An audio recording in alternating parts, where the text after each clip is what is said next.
I knew something was wrong before I opened my eyes. It wasn't a sound. It wasn't a smell. It was the feeling that someone was standing nearby, watching. The kind of feeling that drags you out of sleep before your brain understands why. I opened my eyes and stared at the ceiling of my tent. Dark, silent. For a few seconds, I just listened. Nothing. No footsteps, no voices, no animals. Then I looked at my watch, 3:17 a.m. I rolled over and reached for my flashlight. That's when I noticed something strange. The campfire outside was still glowing. That shouldn't have been possible. Before going to sleep, I'd poured water over every ember. I sat up. The orange light flickered through the fabric of the tent. Someone had restarted the fire. A cold feeling moved through my chest. There were only 3 people on this camping trip. Me, my friend Jake, and his brother Ethan. All 3 of us had gone to sleep hours ago. I unzipped the tent and stepped outside. The fire crackled softly. Fresh wood, fresh flames. Someone had definitely been here. I turned toward Jake's tent, still zipped shut. Ethan's tent, also closed. I walked around the fire pit. The dirt around it was disturbed. Footprints, dozens of them. At first, I thought they belonged to us. Then my flashlight caught something. Most of the footprints were barefoot. I froze. Nobody in our group had been walking around barefoot, especially not in the middle of the night. I followed the tracks to the edge of the campsite. They disappeared into the trees. The darkness beyond my flashlight looked almost solid. I stared for several seconds, waiting. Nothing moved. Nothing made a sound. Eventually, I convinced myself some other campers had wandered through. Maybe they were drunk. Maybe they had used our fire pit. It didn't make sense, but it was better than the alternative. I went back to my tent, and that's when I noticed something that made my stomach drop. My sleeping bag was unzipped. I always zipped it completely before sleeping, every time. The flashlight shook slightly in my hand. I stared at it, trying to remember, trying to convince myself I'd forgotten. But deep down, I knew I hadn't. Someone had been inside my tent while I was sleeping. I barely slept after that. Every small noise made me sit upright. Every gust of wind sounded like footsteps. Eventually, morning came. The fear faded, and everything felt ridiculous. Until breakfast. Jake was making coffee when he suddenly asked, "Which one of you was standing outside my tent last night?" Neither of us answered. Jake looked confused. "I saw somebody out there around 3. Ethan laughed. "Probably him." He pointed at me. I shook my head. "No." Jake stopped smiling. "It wasn't you." The silence that followed felt wrong. "Why?" Ethan asked. Jake stared into the woods. Because whoever it was just standing there. Nobody spoke. Jake swallowed. For almost an hour. The woods suddenly felt much larger, much quieter. The rest of the day was normal, or at least it looked normal. We hiked, we explored, we joked about the whole thing. But nobody mentioned camping another night, not directly. The decision was already made. We were leaving after sunset. Then we found the second campsite. It was less than half a mile away, hidden between the trees. Abandoned. At least, that's what we thought at first. The tents were still standing. The fire pit was full of ashes.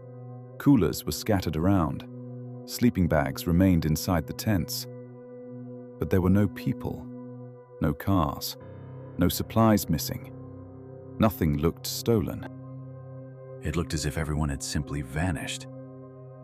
Jake wanted to leave immediately. I agreed. But Ethan found something, a notebook, half buried beneath one of the tents. Most of the pages were ruined. Only a few entries were readable. The last one said, "If you hear movement around camp after midnight, do not leave your tent." The next line was harder to read, but one sentence remained clear. "They copy the camp before they take it." Nobody spoke on the drive home. Nobody wanted to discuss the notebook. Nobody wanted to discuss the abandoned campsite. But 2 days later, Ethan called me. His voice sounded terrified. He asked one question. "Did you unpack your camping gear yet?" I said no. There was a long silence. Then he said something I'll never forget. "Don't." My stomach tightened. What happened? Ethan took a shaky breath. "I opened my backpack. There was dirt inside." "Okay." "No," his voice cracked. "There was dirt. Fresh dirt. Like somebody had been digging through my stuff." I didn't know what to say. Then Ethan whispered, "And there was something else." "What?" Silence for several seconds. Then, a photograph. I felt cold instantly. "What photograph?" "The three of us."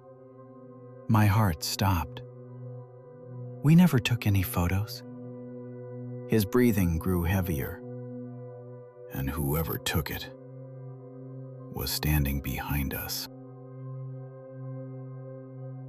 The call came in just after sunset. Missing hiker, male, 26 years old. Last known location was a trail system that stretched nearly 40 miles through the national forest. Normally, that wouldn't be unusual. People got lost all the time. The strange part was the emergency call. Because according to dispatch, the missing man had called 911 himself. 3 times. Each call lasted less than 10 seconds. And every call ended the same way, with him screaming. Then silence. By the time our search and rescue team arrived, darkness was already settling over the forest. The trees seemed endless, a black ocean of pine stretching in every direction. The missing hiker's name was Aaron. His vehicle was still parked at the trailhead, wallet inside. Phone signal last detected 8 miles north. We started moving immediately. 4 rescuers, 2 radio operators, 1 canine unit. The first few hours were normal. Then we found the backpack. It was sitting directly in the middle of the trail. Not hidden, not dropped accidentally. Placed. Almost like someone wanted us to find it. The dog immediately became agitated, whining, pulling backward, refusing to approach. The handler looked uncomfortable. I'd never seen that dog react like that before. Inside the backpack, we found food, water, extra batteries, emergency gear. Everything Aaron would need to survive. Everything except his phone. That made no sense. Nobody abandons supplies first. We marked the location and continued. That's when the radio started acting strangely. Static, then voices. At first, we assumed other rescue teams were transmitting nearby, until one of the operators stopped walking. "Did you hear that?" We all looked at him. "Hear what?" His face had gone pale. "The radio just said my name." Nobody responded. The static continued, then silence. We kept moving. Nobody mentioned it again. Around midnight, we reached a narrow valley. The trees there were unusually dense. The air felt different, still, heavy, like the forest itself was listening. Then someone shouted. The dog had found tracks, fresh tracks, human, leading downhill. Finally, a breakthrough. We followed them for nearly 20 minutes. Then the tracks stopped. Not faded, not lost. Stopped. One footprint, then nothing. No return tracks, no side trail, nothing. It was as if the person had simply vanished. I remember standing there staring at the dirt, trying to make sense of it. Then we heard the voice. Aaron? Aaron? One of the rescuers froze.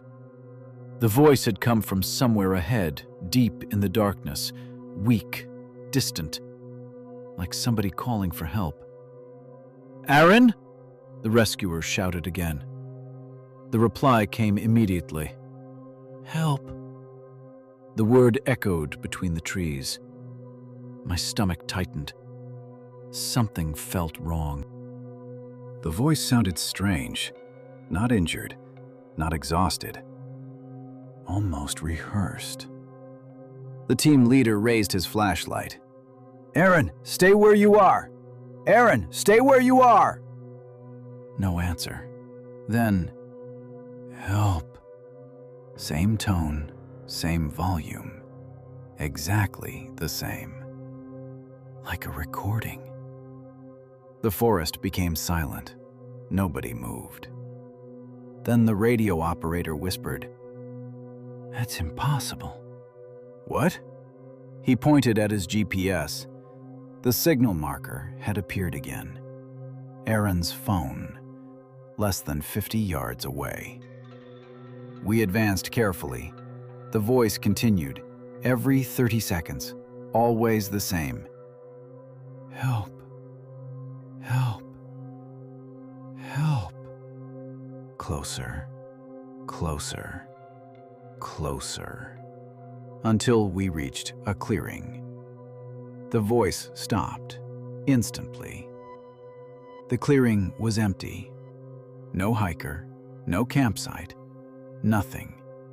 Just trees and darkness. Then the GPS marker shifted, 100 yards away, the opposite direction. Every person on the team saw it happen. The signal had moved. Impossible. Nobody could travel that distance in seconds.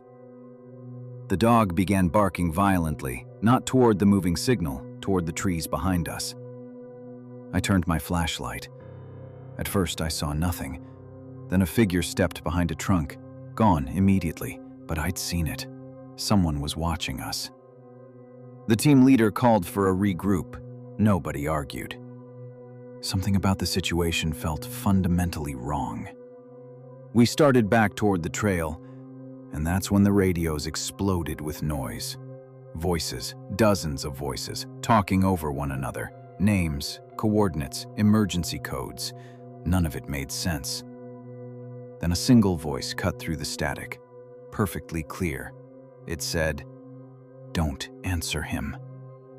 The radios died, every one of them. Silence. Absolute silence. Nobody spoke.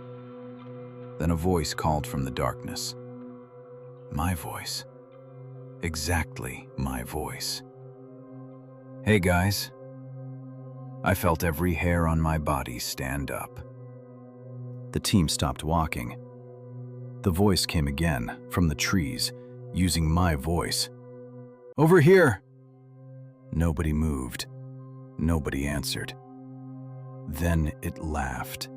Not loudly, not aggressively, just softly. Like it knew something we didn't. The team leader made the decision immediately. We were leaving. Search suspended until daylight. Nobody argued. Nobody looked back. We reached the vehicles around 3 in the morning, exhausted, shaken. confused. Then dispatch called. They had identified the source of Aaron's final 911 call. The location wasn't near us. It wasn't even inside the forest. The signal had originated 30 miles away from an abandoned ranger station. The same ranger station that had been destroyed by fire 12 years earlier. Aaron was never found. Officially, he's still listed as missing. But that's not the worst part. 3 months later, another rescue team entered the same section of forest searching for a missing camper. One member recorded something on his body camera. The footage was never released publicly, but one of the investigators described it. A figure standing between the trees, watching the team, perfectly still, perfectly human. Except for one detail. It had no face. And when the rescuers called out to it, it answered using their own voices. The first time I heard the footsteps, I thought it was a bear. The tower stood in the middle of a national forest, merely 20 miles from the nearest road. One staircase, one room, one lookout. Just me. The job was simple. Watch for smoke, report fires, stay awake. Most nights were peaceful.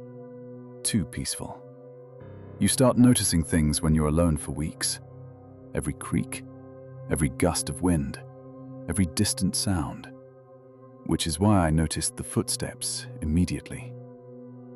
It was just after 2 a.m. I was making coffee when I heard them.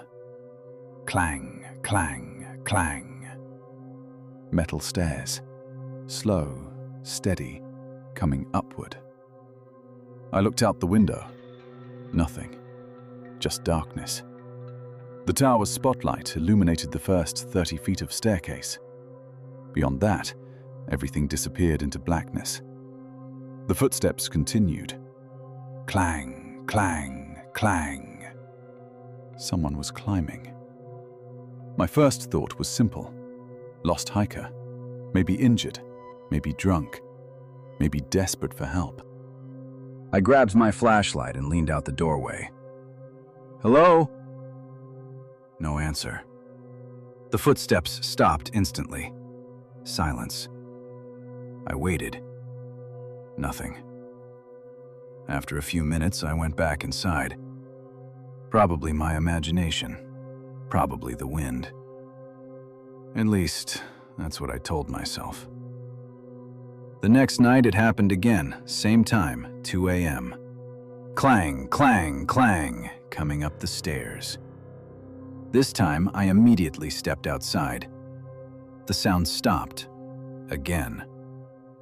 The staircase was empty. I shined my flashlight all the way down. Nothing.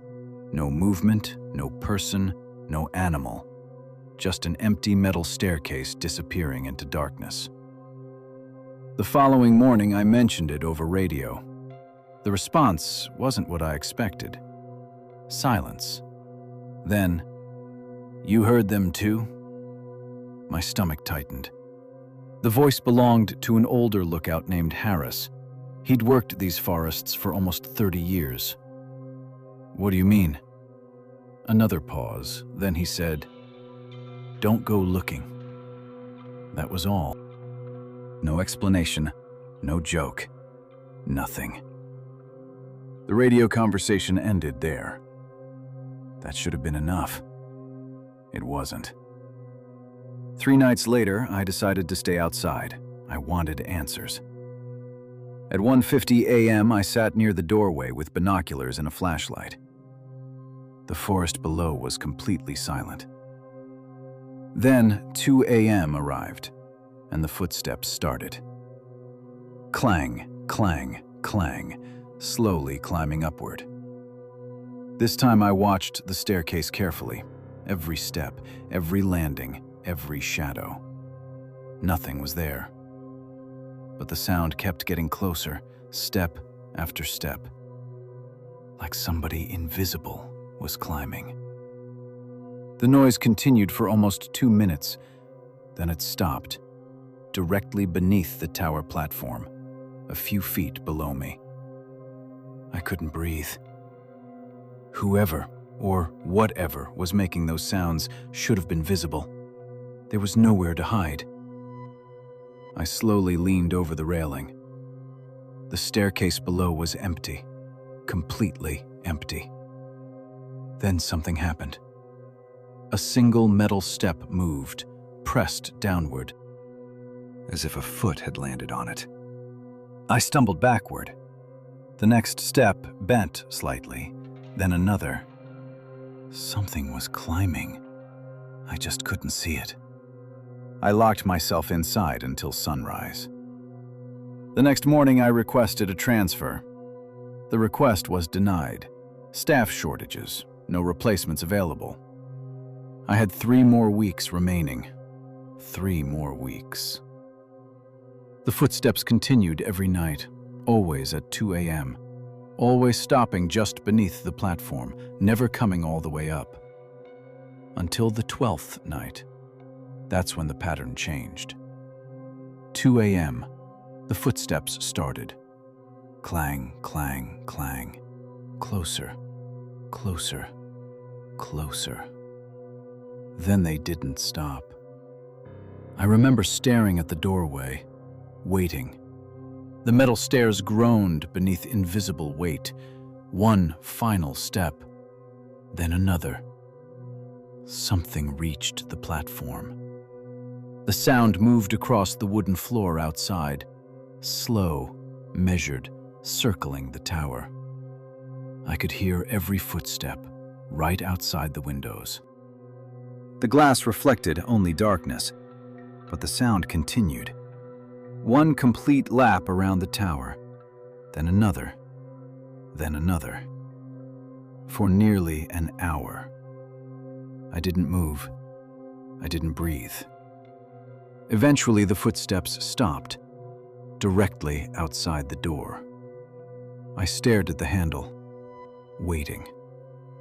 The handle slowly turned, just a few degrees, then stopped. A soft knock followed. 3 taps.